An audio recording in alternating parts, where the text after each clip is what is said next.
महाराज जी कहाँ से आगमन हुआ है? आप अपना परिचय देते हुए और प्रेस वार्ता का उद्देश्य बताएं। मुझे लोग तपस्वी छावनी पीठाधीश्वर जगत गुरु परमहंस आचार्य के नाम से जानते हैं। श्री धाम अयोध्या से मैं चल के आया हूं।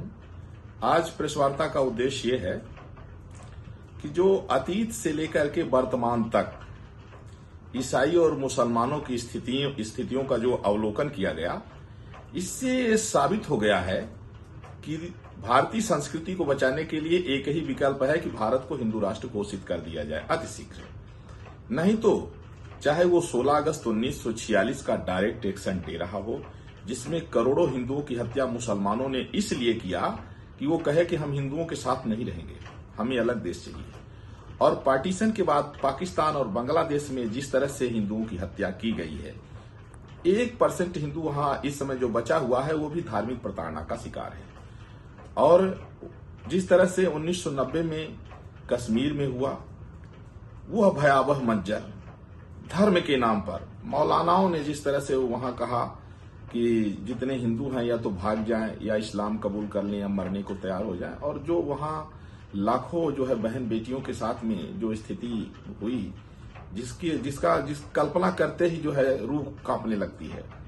चाहे वो गोधरा कांड में हिंदुओं को जिंदा जलाना रहा हो, या चाहे अभी जो है वेस्ट बंगाल में पिछले साल रोहिंग्या आतंकवादियों के द्वारा लगभग 3 करोड़ से ज्यादा हिंदुओं की जो निर्मम हत्या की गई। लगातार और ये भी देखा जा रहा है कि मुस्लिम आबादी जहां ज्यादा हो जा रही है वहां से हिंदू पलायन कर रहा है।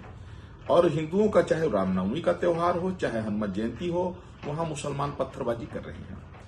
और दुर्भाग्य है कि जो कुछ अपने को राष्ट्रवादी मुसलमान कहते हैं, उनका भी मौन स्वीकृति है। नहीं तो ऐसे तो फतवा जारी हो जाता है, लेकिन जब सेना पर पत्थर मारते थे मुसलमान आतंकवादी को बचाने के लिए, क्योंकि उनको लगता था कि आतंकवादी मुसलमान है और देश की सेना उनको दुश्मन लगती थी, तब भी अच्छे मुसलमान भी उस पर आवाज नहीं उठाते थे। CAA को लेकर के जिस तरह से पूरे देश में आग लगाई गई, उसको लेकर के अच्छे मुसलमानों ने भी उनका विरोध नहीं किया कि देश की संपत्ति में क्यों आग लगा रहे हो।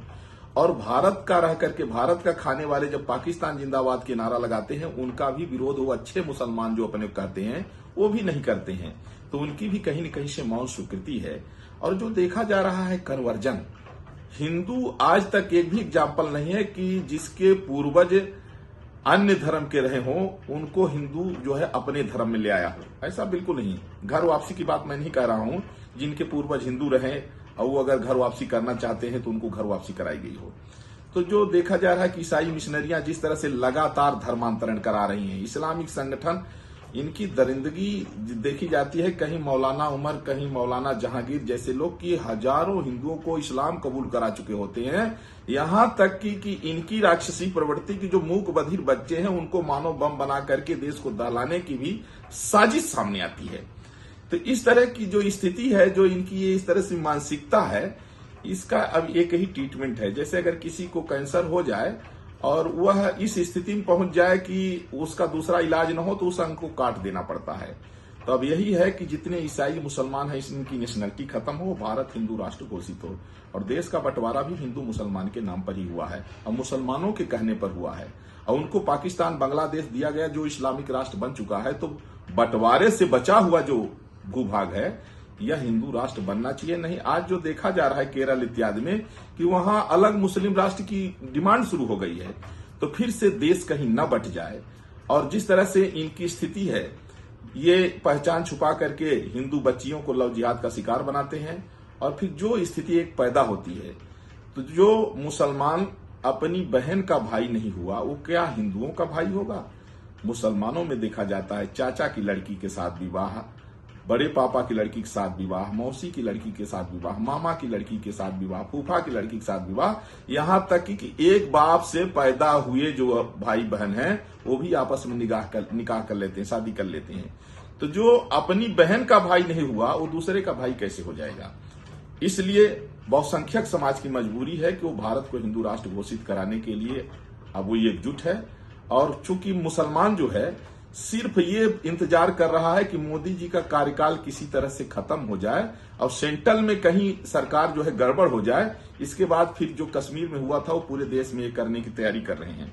और जो जनसंख्या विस्फोट है, हिंदू जो है 1-2 से ज्यादा बच्चे नहीं पैदा कर रहा है और इनका जो है 5-6 से कम नहीं तो 1 दर्जन 2 दर्जन 40-60, मैंने तो 60 बच्चे देखा है कि एक आदमी 60 बच्चा पैदा कर रहा है।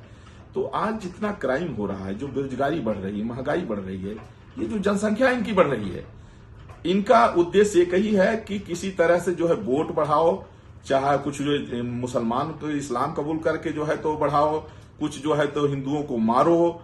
इस तरह से इनका है कि जिस दिन इनका प्राइम मिनिस्टर बन जाएगा उसी दिन ये हिंदुओं को खत्म कर देंगे। इसलिए गजवाए हिंद का जो इनका अंदर से वो चल रहा है, उसका एक ही ट्रीटमेंट है कि भारत हिंदू राष्ट्र बन जाए। और जिस दिन हिंदू राष्ट्र बन जाएगा, ये तलवारों के डर से सलवार पहने हुए लोग हैं। हो सकता है इनके पास कोई परिस्थितियां रही हो उस समय, मुगल आक्रांताओं का जिस समय वो चल रहा था नरसंहार, लेकिन अब तो सत्ता जो है मानवतावाद की है। अब तो सत्ता सबके साथ सबके विकास की है। जिनके पूर्वज हिंदू हैं वो घर वापसी क्यों नहीं करते हैं? जिनके पूर्वज हिंदू थे वो अगर वो किसी लोभ लालच से या परिस्थिति बस या क्रूरतावश अगर वो मुसलमान बने हैं चाहे ईसाई बने हैं, वो घर वापसी करेंगे तो उनको एक सनातनी टाइटल दी जाएगी, उनका सम्मान किया जाएगा। और अगर घर वापसी नहीं करेंगे तो जिस तरह से पाकिस्तान में हिंदू रह रहा है उसी तरह से हिंदुस्तान में मुसलमान रहेगा। ईसाइयों के 157 देश है, मुसलमानों के जो है 57 देश है, लेकिन हिंदुओं का एक भी देश नहीं है पूरे वर्ल्ड में। 204 देश है पूरे विश्व में। इसलिए अब पार्टीशन से बचा हुआ जो भूभाग है, ये हिंदुस्तान हिंदू राष्ट्र बनेगा, 2024 के पहले बनेगा। और इसके लिए 100 करोड़ हिंदू तैयार हैं। जय श्री राम।